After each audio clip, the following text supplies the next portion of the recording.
مصطفی کی تشریف لا چکے ہیں. اپنے عقیدے کے حوالے سے خوبصورت بات کے ساتھ بھائی علامہ صاحب کے حوالے کرنے لگا ہوں.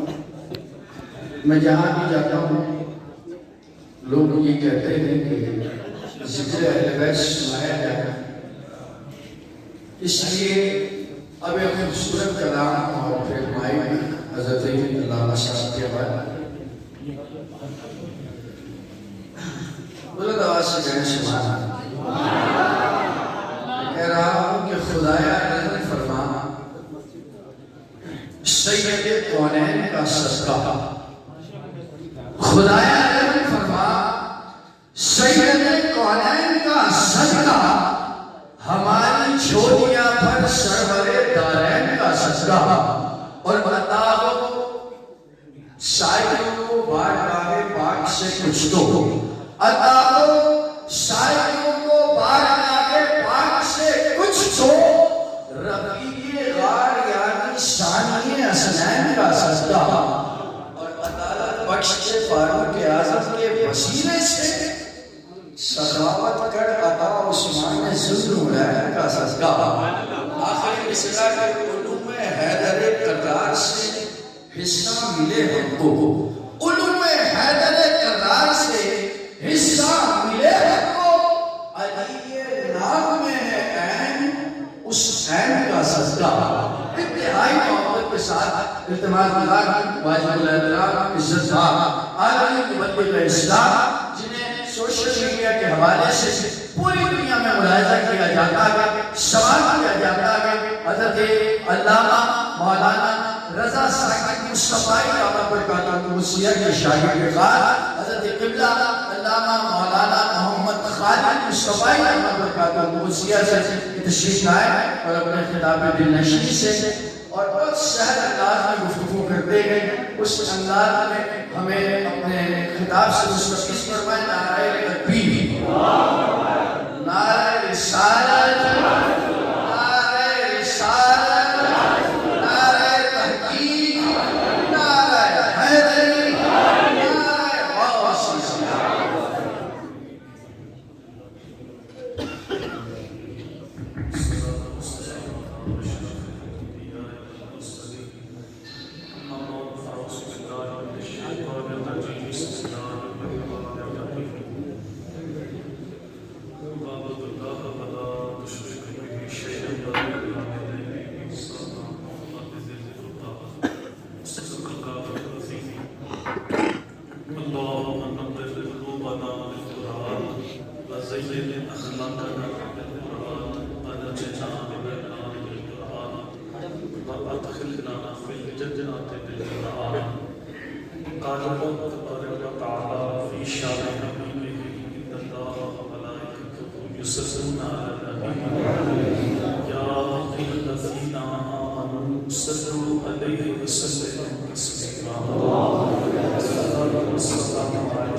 ہم دو سلام اور درود و سلام کے بعد معزز سامعین کرام، برادران اسلام، نہایت ہی واجب الاحترام ذی وقار علماء کرام، السلام علیکم.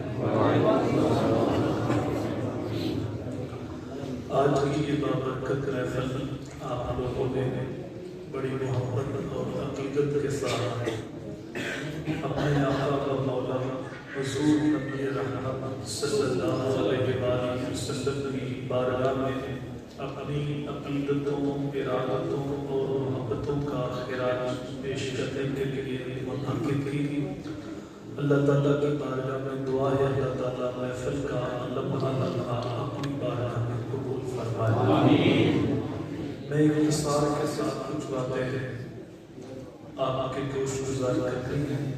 اللہ تعالیٰ کی بارگاہ میں ہمیشہ یہ دعا رہی ہے کہ اللہ تعالیٰ میری زبان پہ سچی بات جاری فرمائے اور سچ سنا کے مجھے اور آپ کو قابل عمل باتوں پہ عمل کرنے کی توفیق عطا فرمائے. ڈبل عبادت سے چل کر تصویر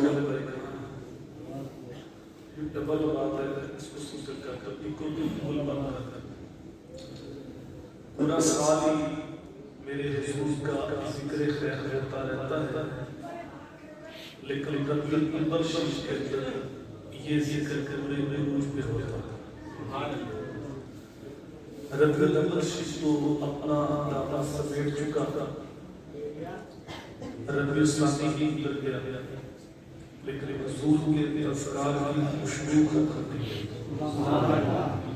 اتنا تذکرہ راسی کا کروا اتنا سرکار مدینہ کا ہو رہا ہے۔ لوگ دنیا پہ آتے ہیں، اپنا برکت کا دار کے چلے جاتے ہیں، کچھ مہینے کچھ سال لوگوں کو یاد رہتے ہیں، پھر زمانہ قبروں کے نشان بھول جاتا ہے۔ آج کڑی رومی کشمیر میاں محمد بخش بولتے ہیں، سیسے اور سکت تے بٹھے اوڑ کری تھا پھائیاں، جنہ منا ایک پل سکتے وہ شکرہ یاد آئے۔ شکر بھی انسان بھول جاتا ہے، اور بشتار آمشتی نے کہا تھا مٹ گیا بشتار دل سے سکے یاد رہتا کہا، پھول مہنگے ہو گئے قبر دورانی ہو گئے۔ چار لوگ کو جانتے ہیں پھر قبر کا نشان بھی یاد آ جائے، لیکن کیا وجہ ہے؟ 1400 سال سے اوپر عرصہ گزر گیا ہے، نہ تو عقیدتوں کے پھول مہنگے ہوئے ہیں اور نہ ہی بدِ خزرہ کا پرانا ہوا ہے۔ صدیوں قبل میرے حضور دنیا میں تشریف لائے تھے، لیکن ماحول کی تاثیر بتاتی ہے جیسے کل کا گزر کے کیا گیا۔ بھائی اس کی جو ڈبل بات ہے نا کہ کو ویسے سیکل کر دو، دلے ختم کر دو۔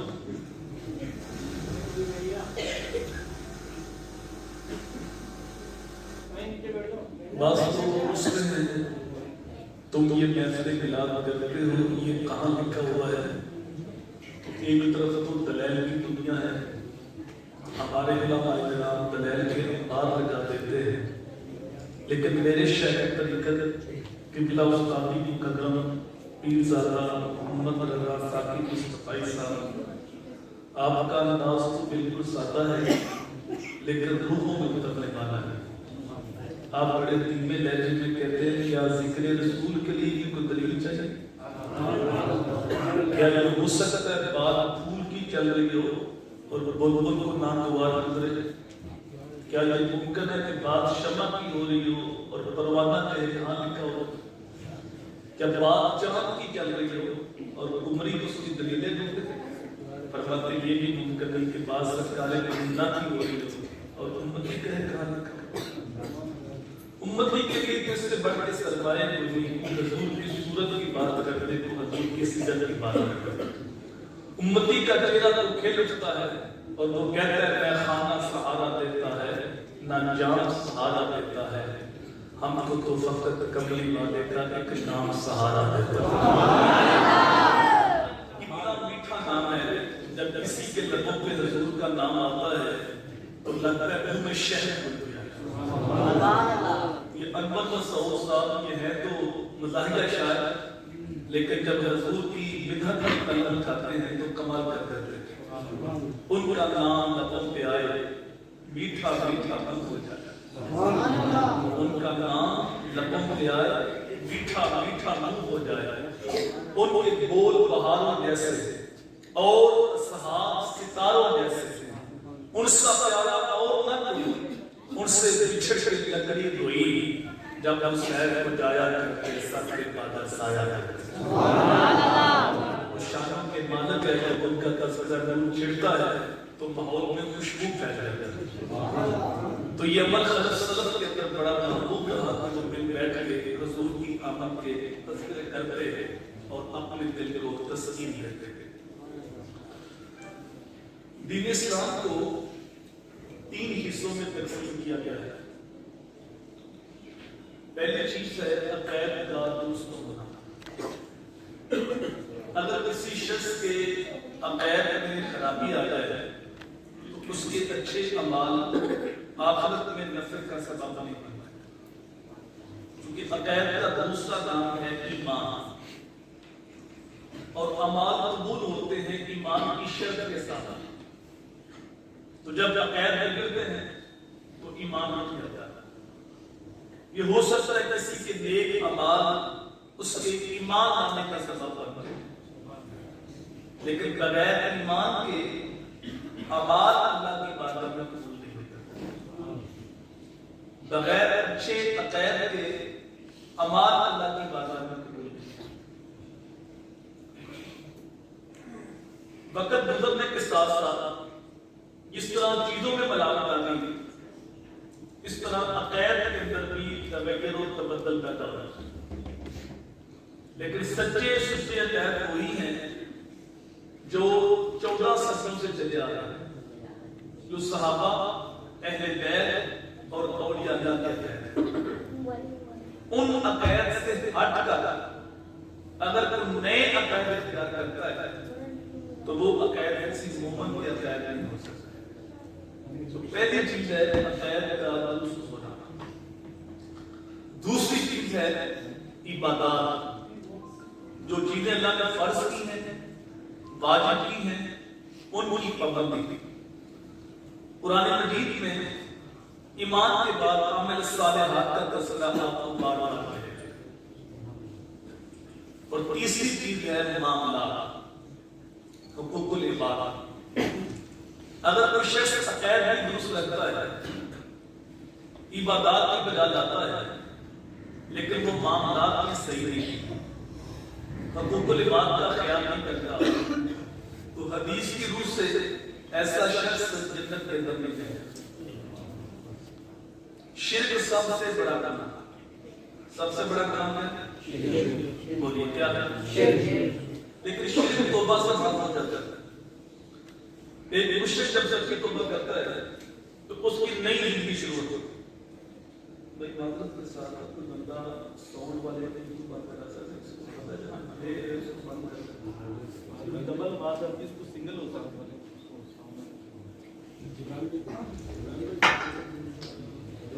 مشکل ہو رہی ہے.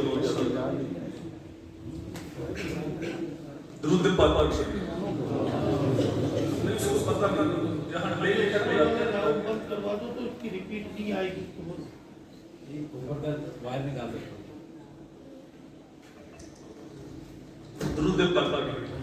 الصلاۃ والسلام علیک یا رسول اللہ وعلی آلک وصحابک وسلم علیک یا حبیب اللہ. شرک سب سے بڑا گناہ ہے، لیکن شرک توبہ سے معاف ہو جاتا ہے. ایک مشرک جب سچی توبہ کرتا ہے تو اس کی نئی زندگی شروع ہوتی ہے. شرک سب سے بڑا گناہ ہونے کے باوجود توبہ سے معاف ہو جاتا ہے، لیکن کسی بندے کا مارا حق یہ توبہ سے بھی معاف نہیں ہوتا جب تک اس بندے سے معافی نہ مانگے. تو حقوق العباد کا مسئلہ اتنا حساس مسئلہ ہے، اتنے میں سے مسئلے سے غافل ہیں اور وہ ایک خبر ہے. اور پھر یہ موضوع بڑا وسیع موضوع ہے. عامۃ المسلمین کے حقوق ہیں، ذمیوں کے حقوق ہیں، والدین کے حقوق ہیں، اولاد کے حقوق ہیں، میاں بیوی کے حقوق ہیں، ہمسایوں کے حقوق ہیں، مسافروں کے حقوق ہیں. ایک لمبا موضوع ہے. لیکن حقوق العباد میں جو مقدم حق ہے وہ ذوی القربیٰ کا ہے. اور ذوی القربیٰ سے جو مقدم حق ہے جو خونی رشتہ رکھتے ہیں کا ہے، اور خون کے رشتوں میں جو مقدم حق ہے وہ ماں باپ کا ہے. اگر آپ کی توجہ ہو تھوڑی سی، جتنا سچا سچا مسلک ہمارا ہے کسی اور کا اللہ کے فضل سے ہر بات کا ادب ہمارے دل کے اندر موجود ہے. لیکن شاید کبھی ہم نے اس بات پہ غور نہیں کیا کہ ہم سچے ہونے کے باوجود دن بدن سمٹتے جا رہے ہیں اور باقی لوگ پہلے جا رہے ہیں. جب سچے ہم ہیں تو پہلے ہم سکڑ رہے ہیں، سمٹ رہے ہیں، باقی لوگ پھیل رہے ہیں. اس کی بنیادی وجہ یہ ہے کہ ہمارا شعور دین نہ ہے. دین اسلام کے اندر کچھ چیزیں زیادہ ہیں، اسے فرائض قدر کیا گیا. اس کے بعد واجبات ہے، اس کے بعد سنت ہے، اور اس کے بعد مستحب ہے۔